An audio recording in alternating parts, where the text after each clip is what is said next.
এক যে ছিল পাখি, সে ছিল মূর্খ। সে গান গাহিত, শাস্ত্র পড়িত না, লাফাইত, উড়িত, জানিত না কায়দা কানুন কাকে বলে।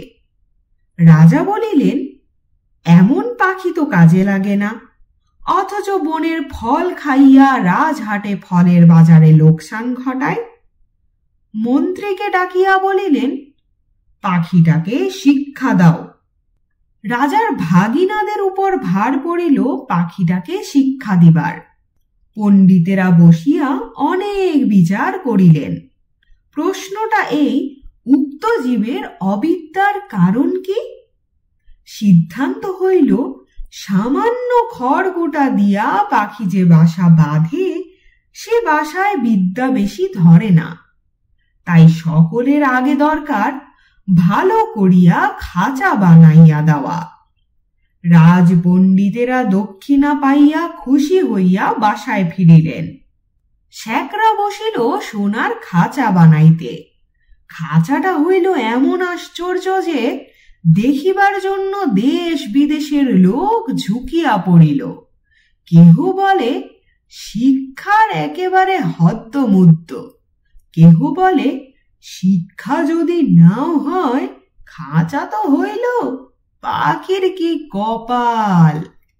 শ্যাকরা থলি বোঝাই করিয়া বকশিস পাইল। খুশি হইয়া সে তখনই পাড়ি দিল বাড়ির দিকে। পণ্ডিত বসিলেন পাখিকে বিদ্যা শিখাইতে। নস্য লইয়া বলিলেন, অল্প পুঁথির কর্ম নয়। ভাগিনা তখন পুঁথি লিখকদের তলব করিলেন। তারা পুঁথির নকল করিয়া এবং নকলের নকল করিয়া পর্বত প্রমাণ করিয়া তুলিল। যে দেখিল সে বলিল, সাবাস, বিদ্যার ধরে না। লিপিকরের দল পারিতোষিক লইল বলদ বোঝাই করিয়া। তখনই ঘরের দিকে দৌড় দিল। তাদের সংসারে আর টানাটানি রহিল না। অনেক দামের খাঁচাটার জন্য ভাগিনাদের খবরদারের সীমা নাই। মেরামত তো লাগিয়াই আছে। তারপরে ঝাড়া মোছা পালিশ করা ঘটা দেখিয়া সকলেই বলিল, উন্নতি হইতেছে। লোক লাগিল বিস্তর, এবং তাদের উপর নজর রাখিবার জন্য লোক লাগিল আরো বিস্তর। তারা মাস মাস মুঠা মুঠা তনখা পাইয়া সিন্দুক বোঝাই করিল। তারা এবং তাদের মামাতো, খুড়তুতো, মাসতুতো ভাইরা খুশি হইয়া কোঠাবালাখানায় গদি পাতিয়া বসিল। সংসারে অন্য অভাব অনেক আছে, কেবল নিন্দুক আছে যথেষ্ট। তারা বলিল, খাঁচাটার উন্নতি হইতেছে, কিন্তু পাখিটার খবর কেহ রাখে না। কথাটা রাজার কানে গেল। তিনি ভাগিনাকে ডাকিয়া বলিলেন, ভাগিনা, এ কি কথা শুনি? ভাগিনা বলিল, মহারাজ, সত্য কথা যদি শুনিবেন তবে ডাকুন শ্যাকরাদের, পণ্ডিতদের, লিপিকরদের ডাকুন, যারা মেরামত করে এবং মেরামত তদারক করিয়া বেড়ায়। নিন্দুকগুলো খাইতে পায় না বলিয়াই মন্দ কথা বলে। জবাব শুনিয়া রাজা অবস্থাটা পরিষ্কার বুঝিলেন। আর তখনই ভাগিনার গলায় সোনার হার চড়িল। শিক্ষা যে কি ভয়ঙ্কর তেজে চলিতেছে, রাজার ইচ্ছা হইল স্বয়ং দেখিবেন। একদিন তাই পাত্র, মিত্র, অমাত্য লইয়া শিক্ষাশালায় তিনি স্বয়ং আসিয়া উপস্থিত। দেউড়ির কাছে অমনি বাজিল শাঁখ, ঘণ্টা, ঢাক, ঢোল, কাড়া, নাকাড়া, তুড়ি, ভেড়ি, দামামা, কাশি, বাঁশি, কাসর, খোল, করতাল, মৃদঙ্গ, জগঝম্প। পণ্ডিতেরা গলা ছাড়িয়া টিকি নাড়িয়া মন্ত্র পাঠে লাগিলেন। মিস্ত্রি, মজুর, শ্যাকরা, লিপিকর, তদারক নবীশ আর মামাতো, পিস্তুতো, খুড়তুতো এবং মাসতুতো ভাই জয়ধ্বনি তুলিল। ভাগিনা বলিল, মহারাজ, কাণ্ডটা দেখিতেছেন? মহারাজ বলিলেন,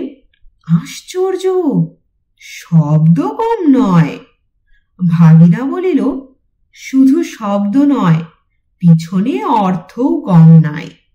রাজা খুশি হইয়া দেউড়ি পার হইয়া যেই হাতিতে উঠিবেন, এমন সময় নিন্দুক ছিল ঝোপের মধ্যে গা ঢাকা দিয়া।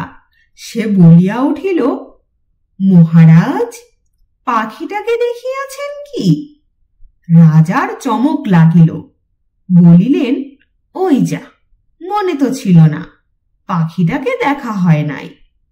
ফিরিয়া আসিয়া পণ্ডিতকে বলিলেন, পাখিকে তোমরা কেমন শেখাও তার কায়দাটা দেখা চাই।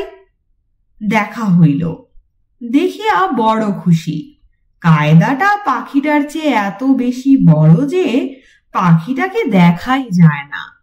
মনে হয় তাকে না দেখিলেও চলে। রাজা বুঝিলেন আয়োজনের ত্রুটি নাই। খাঁচায় দানা নাই, পানি নাই, কেবল রাশি রাশি পুঁথি হইতে রাশি রাশি পাতা ছিঁড়িয়া কলমের ডগা দিয়া পাখির মুখের মধ্যে ঠাসা হইতেছে। গান তো বন্ধই, চিৎকার করিবার ফাঁকটুকু পর্যন্ত বোঝা। দেখিলে শরীরে রোমাঞ্চ হয়। এবারে রাজা হাতিতে চড়িবার সময় কানমলা সর্দারকে বলিয়া দিলেন, নিন্দুকের যেন আচ্ছা করিয়া কান মলিয়া দেওয়া হয়।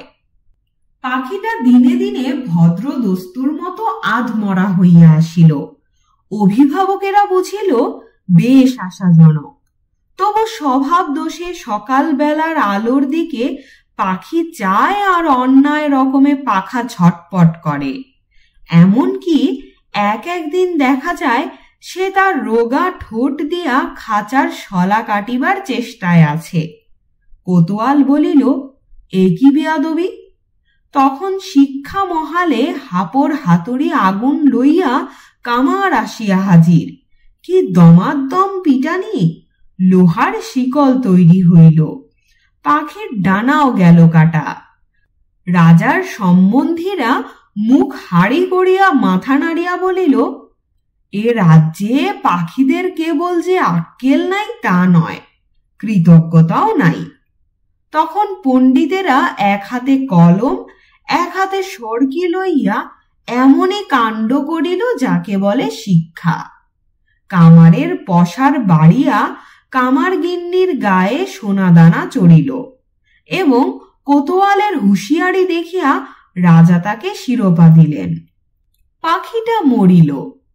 কোন কালে যে কেউ তা ঠাহর করিতে পারে নাই। নিন্দুক লক্ষ্মী ছাড়া রটাইল, পাখি মরিয়াছে। ভাগিনাকে ডাকিয়া রাজা বলিলেন, ভাগিনা, এ কি কথা শুনি? ভাগিনা বলিল, মহারাজ, পাখিটার শিক্ষা পুরা হইয়াছে। রাজা শুধাইলেন, ও কি আর লাফায়? ভাগিনা বলিল, আরে রাম, আর কি ওড়ে? না। আর কি গান গায়? না। দানা না পাইলে আর কি চেঁচায়? না। রাজা বলিলেন, একবার পাখিটাকে আনো তো দেখি। পাখি আসিল, সঙ্গে কোতোয়াল আসিল, পাইক আসিল, ঘোড়শোয়ার আসিল। রাজা পাখিটাকে টিপিলেন। সে হাঁ করিল না, হুঁ করিল না। কেবল তার পেটের মধ্যে পুঁথির শুকনো পাতা খসখস গজগজ করিতে লাগিল। বাহিরে নববসন্তের দক্ষিণ হাওয়ায় কিশলয়গুলি দীর্ঘ নিঃশ্বাসে মুকুলিত বনের আকাশ আকুল করিয়া দিল। শুনছিলেন রবীন্দ্রনাথ ঠাকুরের অমর ব্যঙ্গ গল্প তোতা কাহিনী। পাঠে ছিলাম আমি তাফান্নুম তানজিম শিফা। গল্প ও গল্পপাঠ সম্পর্কিত যে কোনো মতামত এবং পছন্দের কোনো গল্প, কবিতা, উপন্যাস, নাটক আমার কণ্ঠে শুনতে আগ্রহী হলে কমেন্ট করে জানান। গল্পটি ভালো লাগলে বন্ধুদের সাথে শেয়ার করুন। ভিউ, লাইক, সাবস্ক্রাইব আমাদের পরবর্তী কন্টেন্ট তৈরিতে বেশ অনুপ্রেরণা যোগায়। এছাড়া আমার কণ্ঠে ভয়েস ওভার করাতে চাইলে ডেসক্রিপশনে প্রকাশিত মাধ্যমগুলো ব্যবহার করতে পারেন। আমাদের আজকের আয়োজন এখানেই শেষ। সবাই সুস্থ থাকুন, শুনতে থাকুন গল্পযোগ।